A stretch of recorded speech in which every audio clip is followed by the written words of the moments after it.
नमस्ते। चलिए आज बात करते हैं हबस्पॉट की एक बहुत ही आम लेकिन सिर दर्द बन जाने वाली प्रॉब्लम के बारे में। वो है एक साथ कई डील्स के लिए टास्क बनाना और उन्हें सही कंपनी रिकॉर्ड से जोड़ना। तो ये जो प्रॉब्लम है ना, जो हबस्पॉट कम्युनिटी पर चार्ल्स टेनर ने बताई, ये सुनने में शायद छोटी लगे पर इसका असर बहुत बड़ा हो सकता है। चलिए इसे और गहराई से समझते हैं। तो असल में सबसे बड़ा चैलेंज आता कहाँ है? जब सेल्स टीम एक साथ ढेरों डील्स के लिए टास्क बनाती है तो वो टास्क अक्सर अपनी पेरेंट कंपनी से लिंक ही नहीं हो पाते और यहीं से सारी गड़बड़ी शुरू होती है, खासकर रिपोर्टिंग और फॉलोअप में। और देखिए, इसे हल्के में लेने की गलती मत कीजिएगा। ये कोई छोटी मोटी बात नहीं है। इसकी वजह से बड़े मौके हाथ से निकल सकते हैं।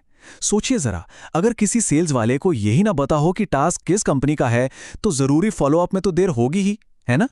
लेकिन अच्छी खबर यह है कि जहां प्रॉब्लम है वहां हबस्पॉट कम्युनिटी भी है और कम्युनिटी ने इसके एक नहीं बल्कि दो अलग अलग रास्ते सुझाए हैं। यही तो खासियत है इस कम्युनिटी की। अब यहां पर ना एक मजेदार मोड़ आता है।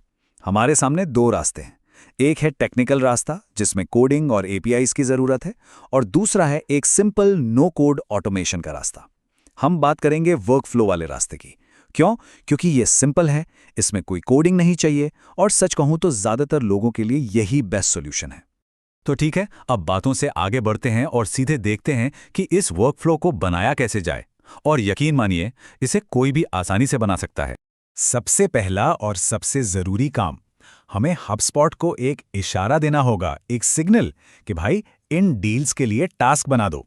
और ये सिग्नल हम देंगे एक कस्टम प्रॉपर्टी बनाकर। इसे आप ऑटोमेशन का ऑन स्विच समझ सकते हैं। बस अब समझिए, जादू शुरू होने वाला है। हमारा वर्कफ्लो अब कान लगाकर बैठा है, इंतजार कर रहा है उस सिग्नल का जो हमारी कस्टम प्रॉपर्टी से आएगा। जैसे ही उसे वो सिग्नल मिलेगा, वो अपना काम शुरू कर देगा। और ये है वो सबसे जरूरी स्टेप। यहीं पर हम उस असली प्रॉब्लम को सॉल्व करते हैं जिसके लिए ये सब कर रहे हैं।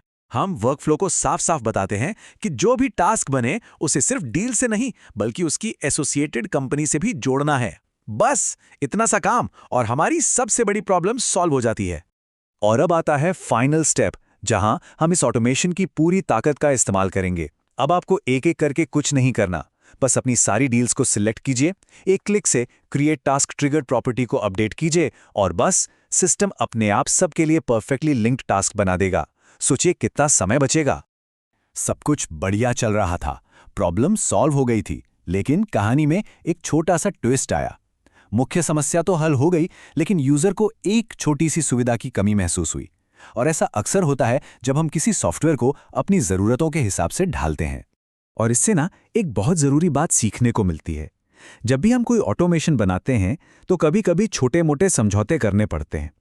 इसलिए तय करना जरूरी हो जाता है कि बिजनेस प्रोसेस के लिए सबसे ज्यादा जरूरी क्या है और कौन सी छोटी मोटी सुविधा छोड़ी जा सकती है। तो ठीक है, टास्क अब सही से बन रहे हैं, कंपनी से जुड़ भी रहे हैं, लेकिन कहीं ऐसा तो नहीं कि एक प्रॉब्लम सॉल्व करते करते हमने एक नई प्रॉब्लम खड़ी कर दी? मतलब अब इतने सारे टास्क्स को मैनेज कैसे करें? देखिए, एक नया ऑटोमेशन बनाते वक्त कुछ आम गलतियां होती हैं जिनसे बचना बहुत जरूरी है, वरना फायदे से ज्यादा नुकसान हो सकता है। एक साफ सुथरा ऑटोमेशन हमेशा बेहतर नतीजे देता है। तो अब सवाल यह है कि इतने सारे टास्क्स को मैनेज करने का सबसे अच्छा तरीका क्या है? हबस्पॉट के अंदर ही इसका एक जबरदस्त फीचर है, टास्क क्यूज। इसकी मदद से आप एक जैसे टास्क्स को ग्रुप कर सकते हैं और अपनी टीम के काम को बेहतर तरीके से ऑर्गेनाइज कर सकते हैं। अभी तक हमने जो भी बात की वो एक प्रोसेस को ठीक करने के बारे में थी, लेकिन अब जरा पीछे हटकर देखते हैं कि इस एक छोटे से बदलाव का बिजनेस पर कितना बड़ा असर पड़ सकता है। ब्रेवेट ग्रुप की एक रिसर्च एक चौंकाने वाली बात बताती है। क्या आपको पता है कि 44% सेल्स पर्सन सिर्फ एक, जी हां, सिर्फ एक फॉलोअप कॉल के बाद ही उम्मीद छोड़ देते हैं? और यहां पर देखिए कि असल डिस्कनेक्ट कहां है। एक तरफ लगभग आधे सेल्स वाले एक कोशिश के बाद ही रुक जाते हैं, और दूसरी तरफ 80% सेल्स को क्लोज होने के लिए 5 या उससे भी ज्यादा टच पॉइंट्स की जरूरत पड़ती है। तो इसका मतलब क्या हुआ? इसका मतलब यह है कि जो ऑटोमेशन हमने बनाया वो सिर्फ टाइम बचाने के लिए नहीं है, ये एक ऐसा सिस्टम बनाने के बारे में है जो सेल्स में सबसे जरूरी चीज यानी लगातार कोशिश करते रहने की आदत डालता है। तो ये पूरी कहानी एक यूजर के सवाल से शुरू हुई थी और अब ये एक सवाल पर ही खत्म होती है। जो हम सबको अपने काम के बारे में सोचना चाहिए।